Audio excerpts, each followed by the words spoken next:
സമൂഹ മാധ്യമങ്ങളിൽ നിയന്ത്രണം കടുപ്പിച്ച് കേന്ദ്ര സംസ്ഥാന സർക്കാരുകൾ. കഴിഞ്ഞ 5 മാസത്തിനിടെ 2 ലക്ഷത്തോളം പോസ്റ്റുകളും അക്കൗണ്ടുകളും നീക്കം ചെയ്യാൻ സർക്കാരുകൾ നോട്ടീസ് നൽകിയെന്ന് വിവരാവകാശ രേഖ.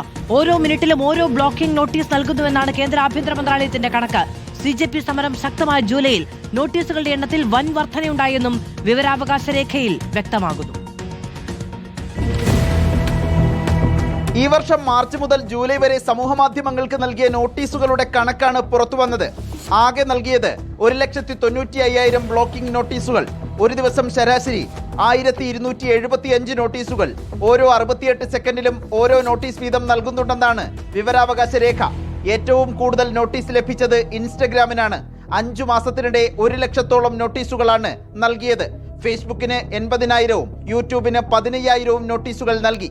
കേന്ദ്രത്തിനൊപ്പം സംസ്ഥാന സർക്കാർ ഏജൻസികൾ നൽകിയ നോട്ടീസുകളും ഈ കണക്കിൽ ഉൾപ്പെടും. ചോദ്യപേപ്പർ ചോർച്ചയുമായി ബന്ധപ്പെട്ട പ്രതിഷേധം ശക്തമായ ജൂലൈയിൽ നോട്ടീസുകളുടെ എണ്ണം വൻതോതിൽ വർദ്ധിച്ചു. പ്രധാനമന്ത്രിയെ അപമാനിക്കുന്ന വീഡിയോകൾ നീക്കം ചെയ്യാൻ ദില്ലി പോലീസ് മെറ്റയ്ക്കും യൂട്യൂബിനും പ്രത്യേകം നിർദ്ദേശം നൽകിയിരുന്നു. ആഭ്യന്തര മന്ത്രാലയത്തിന്റെ സഹയോഗ് പോർട്ടൽ വഴിയാണ് കേന്ദ്ര സംസ്ഥാന സർക്കാർ ഏജൻസികൾ ബ്ലോക്കിംഗ് നോട്ടീസ് നൽകുന്നത്. സർക്കാർ നിർദ്ദേശിക്കുന്ന പോസ്റ്റുകൾ മറ്റ് പരിശോധനയില്ലാതെ തന്നെ 3 മണിക്കൂറിനുള്ളിൽ ഓട്ടോമാറ്റിക്കായി നീക്കം ചെയ്യുന്നതാണ് നിലവിൽ മെറ്റയുടെ രീതി.